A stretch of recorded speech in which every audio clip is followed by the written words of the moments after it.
Good day, everyone. I hope you're all doing great. Welcome to a new episode of Recovery. My name is Alain Kapatashungu, and I'm the co-founder of FRONTDDOR. Today, I'm really delighted to speak with Raj Qsar. So Raj is the owner and CEO of the Boutique Real Estate Group, which is a brokerage founded in Orange County, California. Raj created a really interesting culture between technology and social media with a really, really interesting marketing approach. And I can't wait to just kind of hear what he will tell us about it in a few. But first of all, Raj, how are you doing this morning? I'm doing wonderful. Thank you so much for having me on the call. Absolutely. I love this worldwide Zoom call here. Absolutely. My pleasure to have you on this morning. So for those of you guys who don't know Raj, so Raj pretty much, he's one of the most creative people in our industry in the residential real estate space. He's been named in almost literally every single category there is, as it pertains to like real estate awards and honors. To give you guys an example, like I think the most recent one was in 2017, if I'm not mistaken, where so Raj and the group, the Boutique Real Estate Group, were awarded the Real Estate Influencer of the Year by Inman News. So on top of it, Raj is a really incredible leader, focused on empowering his agents and people, and he's really just kind of paying forward for folks in and out of real estate. So I just encourage you to get on his LinkedIn page and look it up on Twitter and look it up. He's just an amazing people to be able to learn from, and we are really, really fortunate to have him on the show today. Thank you for the introduction. Absolutely.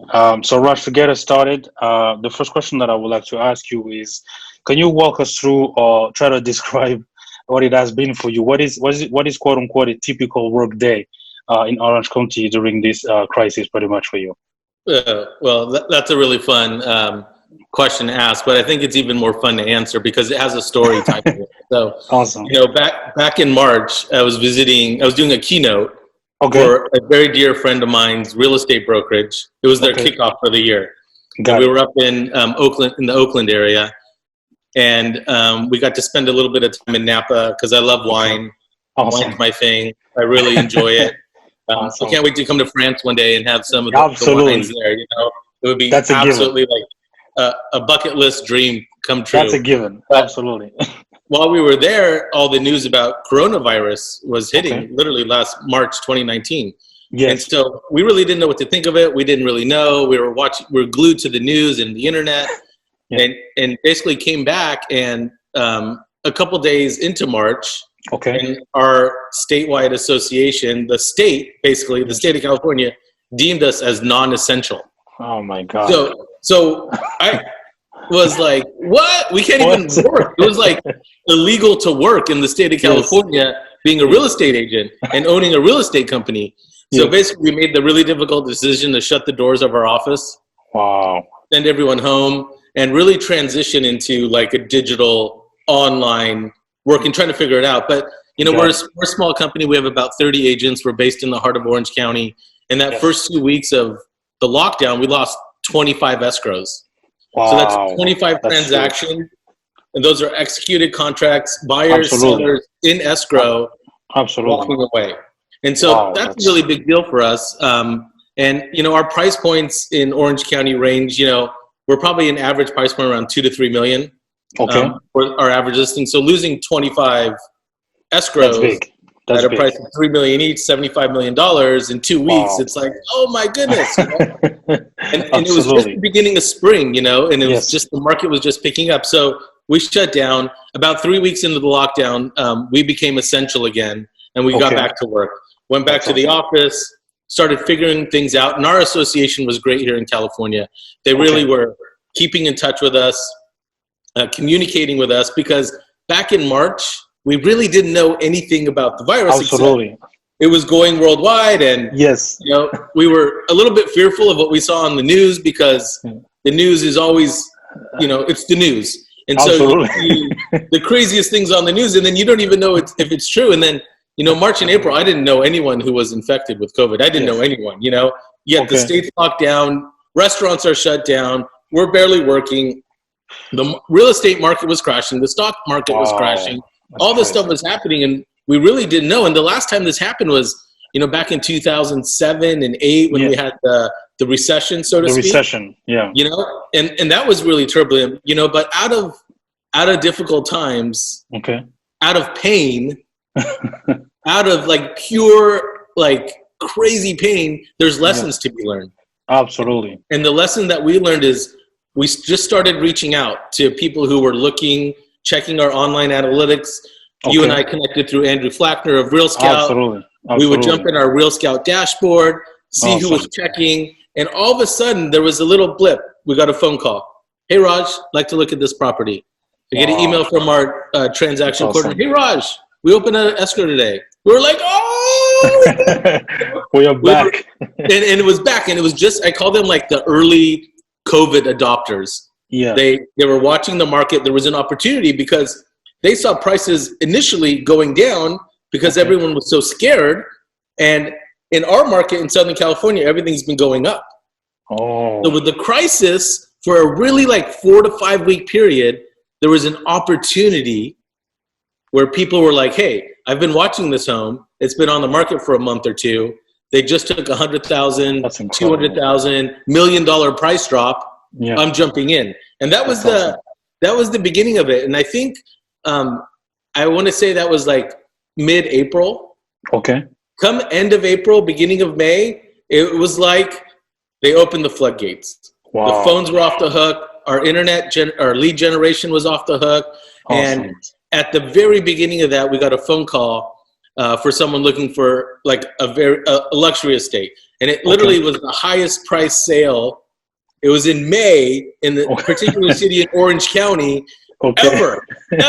And it's like, oh my gosh, like this is happening right now. And literally that pushed us through, kept the lights on, and got everything going again. And we literally, we closed more homes in Q3 and Q4 than we did the previous 2 years combined. That's incredible. That's just incredible. It was the busy. So again, nothing's typical. Yeah. We have a global pandemic or we don't. In this industry, in real estate, the lesson is there is no day that's typical. Absolutely. I do have my routine that I follow pretty much every day, but what the universe brings me, what text I get that morning, what email, what phone call, there's nothing typical about it. Completely agree with that. Definitely never the same. You have to be, I think the word for 2020, and I think it's going to be the one as well for 2021, is you have to be adaptable. Mm-hmm. You have to make sure that you just not only react, but you can even try, if you are curious enough. Actually, I've realized that talking with some other agents that you can even try to anticipate sometime. Mm-hmm. If you're actually adaptable, you can do it. But if you're always in reaction mode, as you said earlier, you talked about how pretty much just your team, you've been able to, grind it all up and make sure that you guys are still going, you guys are still doing work. You have to be able to adapt to what life is throwing at you. And that's why you guys are still standing when you see so many brokerages and so many agents who actually didn't make it out. So it makes complete sense. Yeah, and what's interesting is at the beginning, Alain, the beginning, we were like, this is it. We're going down. Like, it's over, you know? But what happened is that every single, say, channel of our industry, whether it's us, feet on the street as realtors, interacting with clients, whether it's our escrow companies, the title companies, all the inspectors, the lenders, everybody is at capacity. Wow. So you try to get a contractor into a home to do a remodel project right now, it's absolutely impossible. You can't get an interior designer, a contractor, a plumber, electrician, anything home related. Yeah, is impossible right now. Wow, that's incredible. That's incredible. So Raj, as a CEO yourself, as an owner of the Boutique Real Estate Group, you lead, again, hardworking people, women and men, in these difficult times. How did you stay? You talked a little bit about Real Scout and some of the things that you've been able to do, but how did you stay on top of not only your agents going through these fearful times, but also your clients' needs during this pandemic? Have you been able, since you guys were deemed non-essential, which is crazy, have you been able to still get in, on the phone with them, Zoom with them? How did you manage to pretty much, keep going? Yeah, it's definitely been, that's a great question. It's definitely been an evolution. At the beginning, we didn't know what to do. Okay. We really didn't. We were deemed we didn't know if we walked outside, if we would sniff the virus. Yes, and fall, exactly. And and not to make light of the virus at all, but we just didn't know. Absolutely. And it was, we were watching movies and reading books of all these outbreaks across and we really didn't know, And Absolutely. so, just being the leader, there's a lot of credit with our California Association of Realtors. The staff, the team there, they were having every Friday, a weekly town hall meeting with all the leaders in California on a Zoom call. So, at the beginning there was 10, 15, and I think there was a couple hundred towards the middle of the pandemic there, where people were jumping on, asking questions, leading ideas. We have a bunch of new forms now that's keeping people, compliant and safe. We have strict protocols that on every listing, posted on every door or inside the house. So there's been a lot of thought into how we can do our business and yet be safe. And I think when they leave it in our hands with great leadership that we have coming from our association, they give it in our hands and we make safe decisions. If we're not feeling well, we won't go out. Absolutely. You know what I mean? And not everyone has COVID. There's other things happening in the world, but you have the sniffles, a cold, a fever, you lose your taste or smell. You just don't work. You make that smart decision not to work. Agreed. So, but it's been a lot of Zoom calls, Alain. A lot of Zoom calls. 5, 6 a week. There was at the beginning in March and April, a group of agents across the country where it was almost every day we were jumping on the call with each. Hey, what are you doing in this situation? I have an escrow like this. Hey, I just got this information. Like, what are you doing with it? What do we do? And now with the vaccine coming out, absolutely, mindset's changing a little bit. People are, a little bit coming out and trying to be as normal as possible. Absolutely. So what would you say? What would be for you the one thing that was overlooked, but that just COVID pretty much validated as a demand in the industry? What was the thing that you were like, no, we don't really need that, but now it's just something that you cannot do without just because of what happened in 2020 and still going now? What is the one thing for you? Yeah, that's a great question. The interesting thing is I've been either Zooming or Facetiming clients in my sphere more than I ever have in my life. Ever. Wow. So instead of just making a phone call or sending a text, I'm Facetiming people. And that just, they see you, they connect with you, they feel your emotion. Agreed. And when you just call someone and say, hey, I was thinking about you today. I drove by your house. I drove by your office. What's going on? And I think that's been the biggest thing. That's awesome. We're so busy. So I always say we're traveling 100 miles per hour in a 55 mile per hour world. Exactly. In our industry. And so a lot of times just getting a text out is like all you can do. But instead of doing that, we had more time. We weren't going back and forth to the office. We were at home. We just had more time to do the things that we know work. Yeah. And it just made more sense. Like, hey, I'm going to FaceTime them and see how they're doing right now.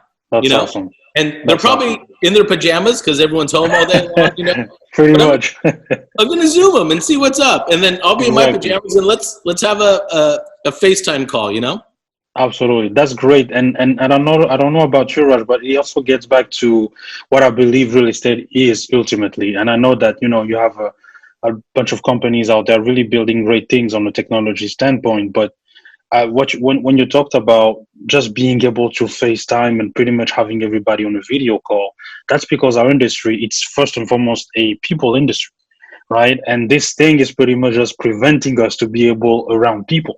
So it's I don't think that there's actually another industry that is so human based that more than the real estate industry. So that's why I think it's been really, really tough on some agents and things like that. Elaine, real quick, human-based and emotional. Absolutely. The process of buying and selling a home, absolutely, it hits all your senses. It hits everywhere in your mind. Yeah. Like literally. So as you're walking a property with someone, you literally see them pause at the dining room and imagine. You can see them thinking like, this is where we'll have Christmas dinner. Exactly. They can open gifts under the tree. So not only is it emotional, but it's that human interaction, and we all relate to it. Having a home, being in a home, it's like Absolutely. It hits on so many levels.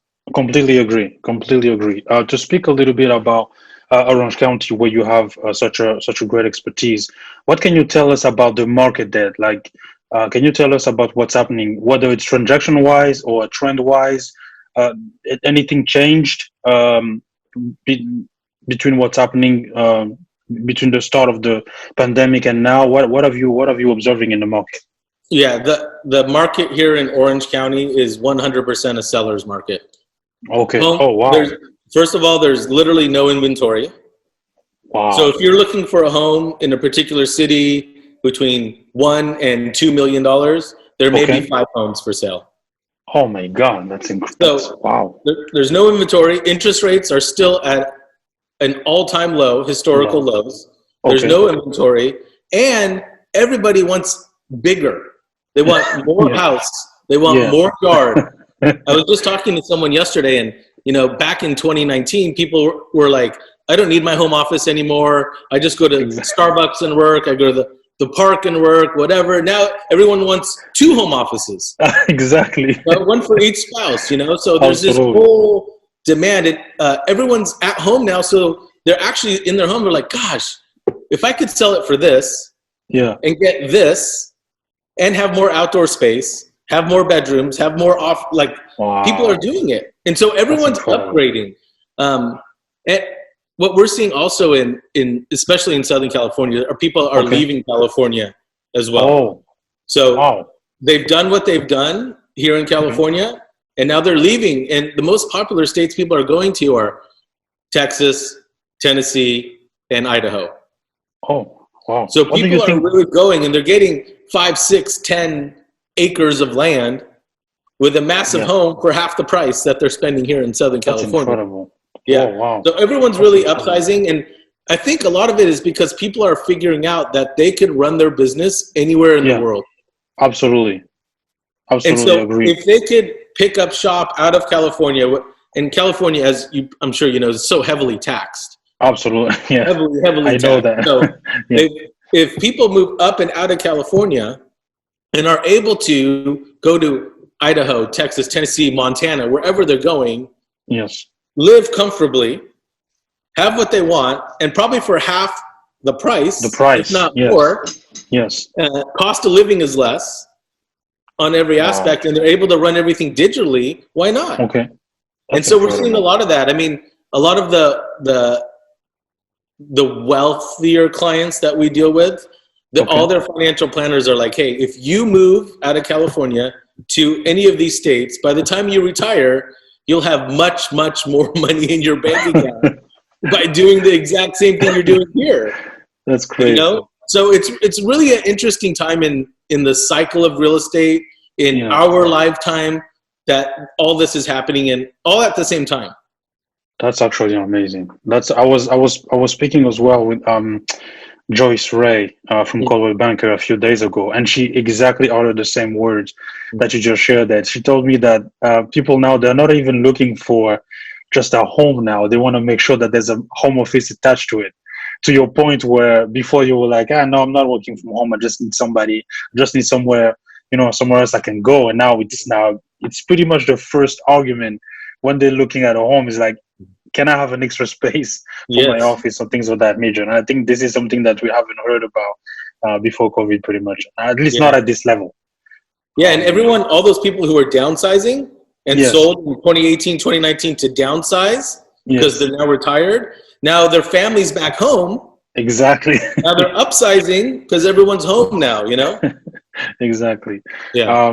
So what do you think that this hiatus pretty much, do you think that this hiatus forced agents and our industry as a whole to reimagine or rethink how work gets done?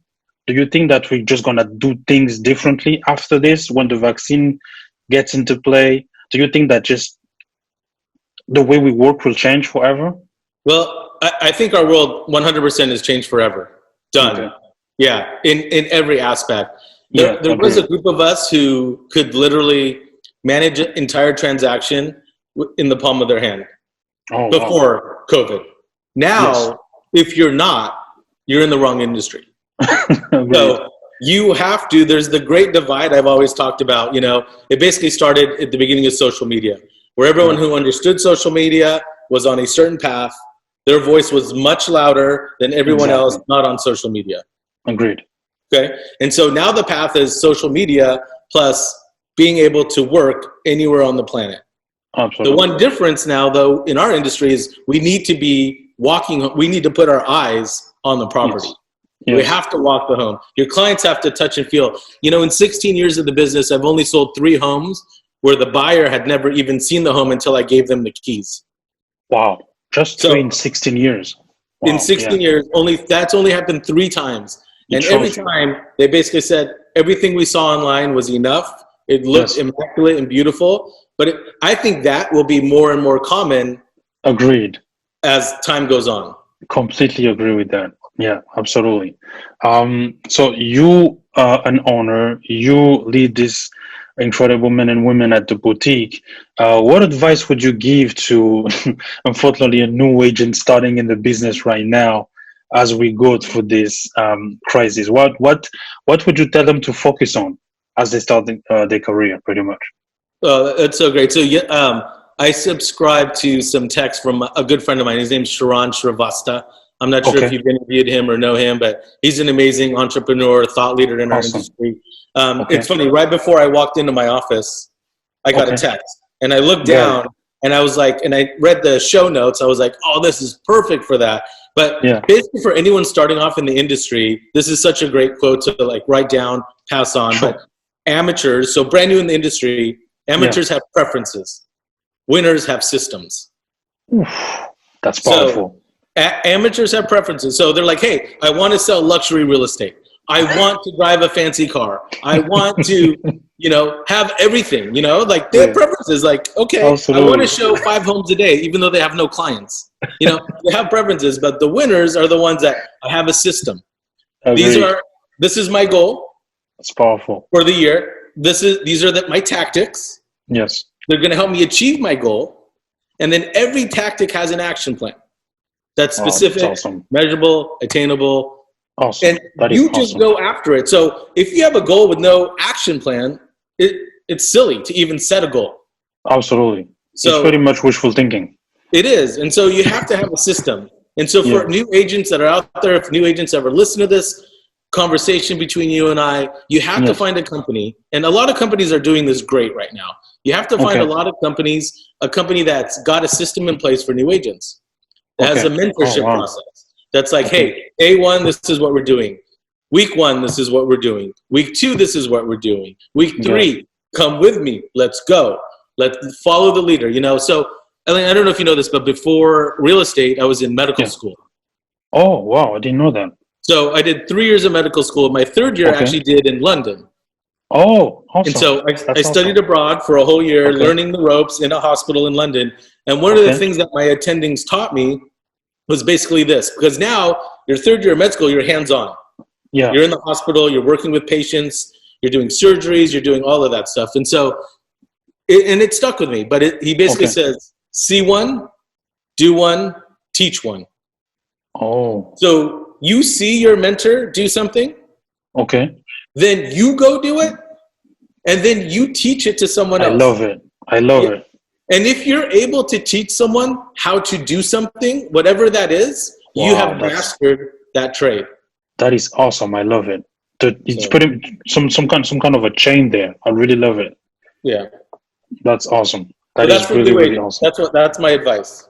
Oh, that's great advice. That's really, really great advice, and powerful quote too. I love the quote that you just heard a little earlier on.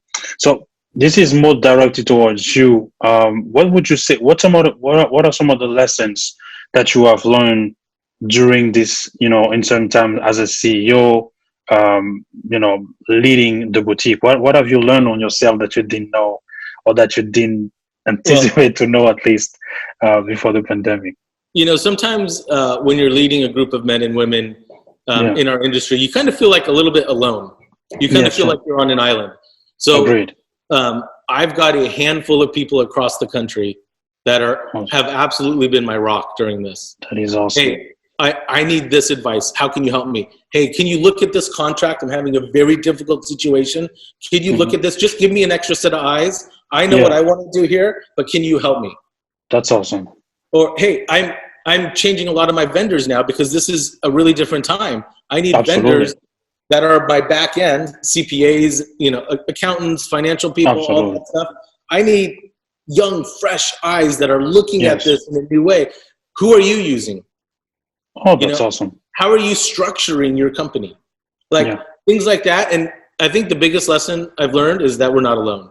This has affected everyone in very similar ways, yet very different ways as well. Agreed.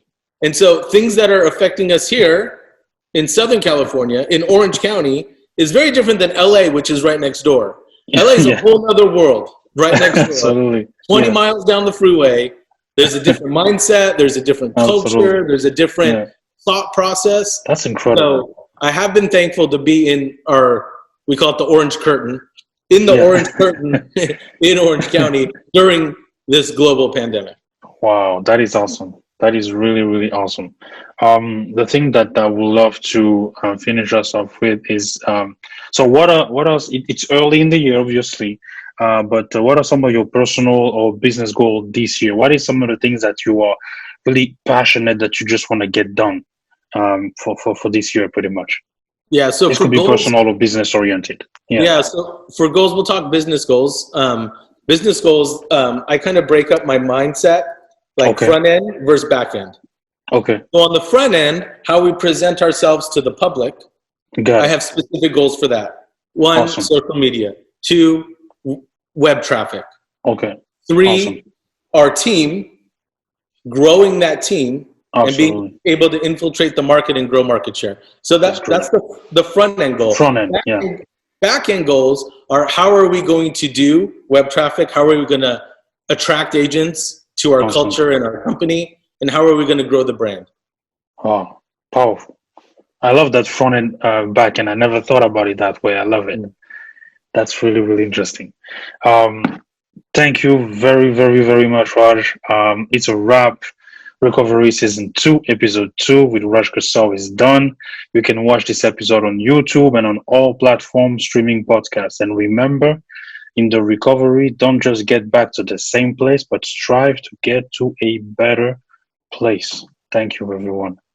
I really appreciate your time, Raj. It was my pleasure to connect with you and learn from you and hear from you. That was really powerful.